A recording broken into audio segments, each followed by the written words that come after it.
Is Jordan Hawkins the X factor for the Pelicans this season? Let's find out. What's going on, everybody? It's your boy, Jordan Kitchens, and I'm back again. Yes, I'm back. I've been waiting to come back. Hold on. How you guys doing today? Matter of fact, like, comment, subscribe. Smash that like button. Turn your notifications on. We are still coming back with the best Pelicans content out there on YouTube. So I'm going to give y'all the real. I'm going to give y'all the real from the heart. So today, one thing I do want to say before I get started today, I appreciate everybody liking and commenting on that our last video. It's got over 1,000 views, over like 50 likes, a lot of comments. I appreciate everybody. I can't get to everybody yet, but I'm trying. So like I said, y'all comment on this one. Let me know how y'all feeling. If you rock with me, I'm rocking with y'all. So today is Jordan Hawkins, the X factor for the Pelicans, man. And it's a special day today because today is Labor Day, right? You know what you do on Labor Day? You don't work. But guess what we're doing? We're working. We labor on Labor Day. Shout out to Coach Eric Robato. We labor on Labor Day. So I'm here laboring for y'all today, figuring out how can we just dissect this Pelicans team. And like I said, we're going to start with is Jordan Hawkins, the X factor, right? Hawkins was a rookie last year, right? We all know Jordan Hawkins, man. We know Jordan Hawkins. We know what he provides. He's a great shooter, comes from UConn, pedigree, winning player, knows his role, knows how to play the game. But it's not even more about him. I mean, it is about him, but also at the same time, it's about giving him some playing time. And this year, that should not be a problem. So speaking of his rookie year, Jordan Hawkins averaged 7.8 points per game last year, 2 boards, 1 assist, nothing really crazy, not really burning. His stats would be a lot better if he got a lot more playing time. So out of the 67 games he did play, he did start 10 of those games. And in those games, he was giving you 17 points per game, 4 boards, 2 assists. Now, that's from a starting, I didn't really calculate the minutes, but I will do this, though. We'll get to that. I didn't calculate the minutes about it. But if he's giving you 17 points, 4 boards, and 2 assists off the bench, that's a high ask to ask for. But if he can even give you something similar or even close to that, that is called your X factor off the bench. Now, a lot of people, Trey off the bench, or God forbid, putting $30 million man CJ McCollum off the bench. Like, yes, it depends on how you want to look at it. Who was really going to be the X factor? Who's really going to be the sixth man? Because at the end of the day, bro, it's only one ball. It's only one ball. All right, you already have Zion. You already got B.I. You already got DeJounte Murray. You got Trey Murphy. You got CJ McCollum. So like I said, there's only one ball. So asking 17 points per game off the bench, that's basically putting you in the 6th man of the year. He's in those type of talks with your Nas Reeds and your Malik Monks. I don't know. But can he take that next leap? Yes. So Basketball Reference, it's a nice website I like to use. I've pretty much everybody use it when they're trying to, really dive into the nitty-gritty about certain players. And Basketball Reference, their 2024 predictions for Hawkins would be his points increase from 8 points to 16 points, 5 rebounds, and basically 3 assists a game. That's per 36 minutes. But the biggest key from that, what I got from their 2024 predictions was this. They have him predicted to shoot at least 8.7 attempts from 3 a game next year, this season coming up. And that right there, it gave me a little tingle, man. I don't know, bro. I read that, and I swear, just the blood started just flowing through my body, man, because that right there, that entices me, bro. That is tantalizing. Jordan Hawkins basically shooting 10 threes a game. He's a knockdown shooter. He's shooting 37% from 3, right? So if you bump that up to 8, 9, 10 attempts a game, come on, man. It's not like he's an inefficient 3-point chucker. He's not chucking shots. When you take into consideration the lineups that Hawkins will be out there with, he will be out there with Zion Williamson, who's going to have his own gravity. He's going to be out there with your Trey Murphy. He's going to be out there with your Brandon Ingram. So the defense is not even going to be focused on him. So when you have Zion crashing to the rim, who's going to kick it out to?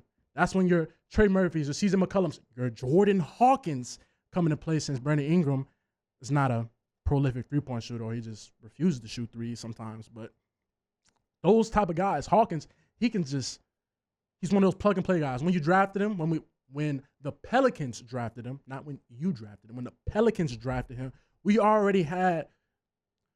had the intent that he's a plug-and-play guy. You're not drafting Jordan Hawkins was not he was not a project. You know, it was not one of those guys, you know, like a Dyson Daniels, right?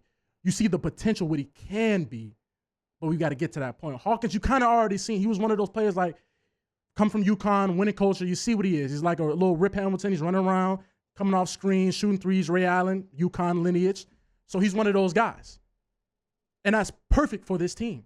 So his shooting ability was Zion. Now add in the fact that Najee Marshall is gone. Okay.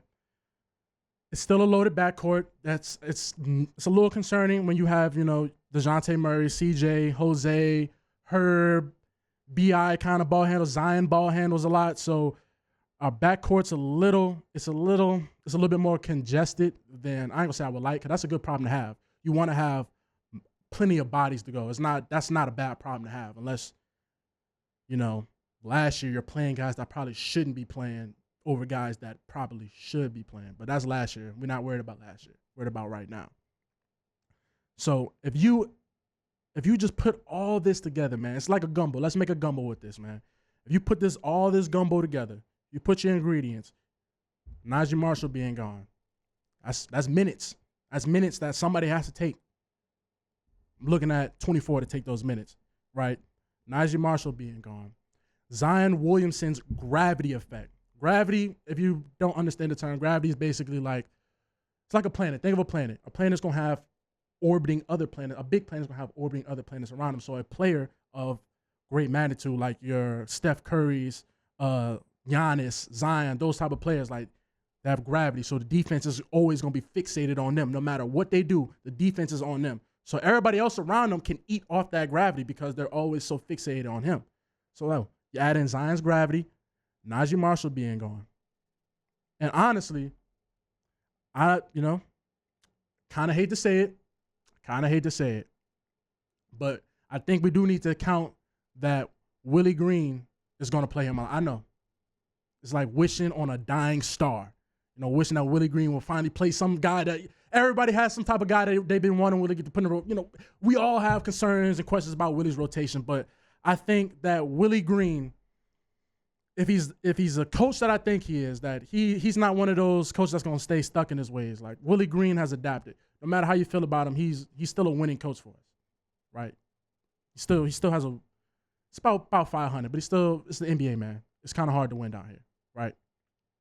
You have to account for that, man. I think Willie Green's going to take that next step too as a coach. I think he's going to take that next step and really let the reins loose on him, man. You got to let the reins loose. It's time to play ball. Dyson's gone too. That's another key point. Dyson's gone. That's a ball handler that's gone. That's a guard that's gone. Najee, like I said, Dyson, Najee, guards that are gone, that have the ball in the hand, that be in the backcourt too. They're gone. Minutes have to be distributed. And it's not like, you know, we brought in world beaters to come and take Hawkins' spot. Other than, you know, bumping CJ to the second unit. Other than that, this year, they're going to have to let the reins loose on him, bro. You don't draft somebody in the lottery and he's not still playing by year 2. Hawkins has, and this is what I like the most about Jordan Hawkins, man. That's what I like. This is why I really believe he is the true X factor for the Pelicans. Jordan Hawkins' shooting ability is one of those, is if he gets hot some nights, he can win you basketball games by himself. He's one of those type of shooters.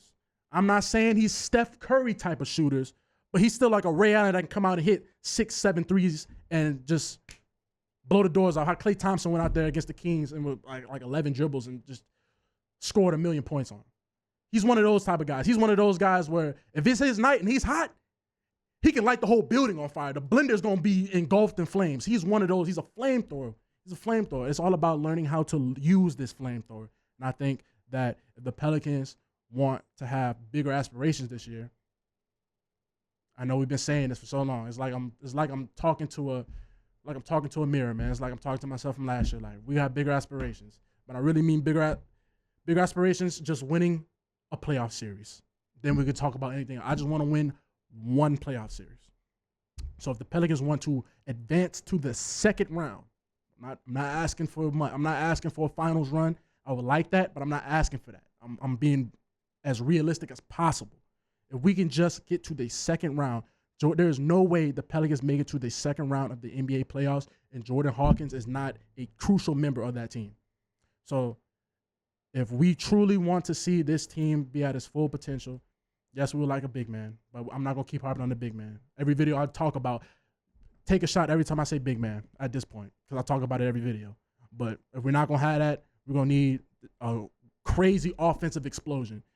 And he's one of those guys that can give us an offensive explosion. So all in all, Jordan Hawkins, it's making its way to he can be the most crucial member for the Pelicans, man. But at the end of the day, man, only time will tell. So we just got to let things play out how they play out. Season starts October 23rd, and it's Labor Day. So we're just going to keep laboring through and just get to the season starts, man. So this has been another episode of the Pelicans Scoop. It has been your boy, and it's been a pleasure on this Labor Day, Jordan Kitchens.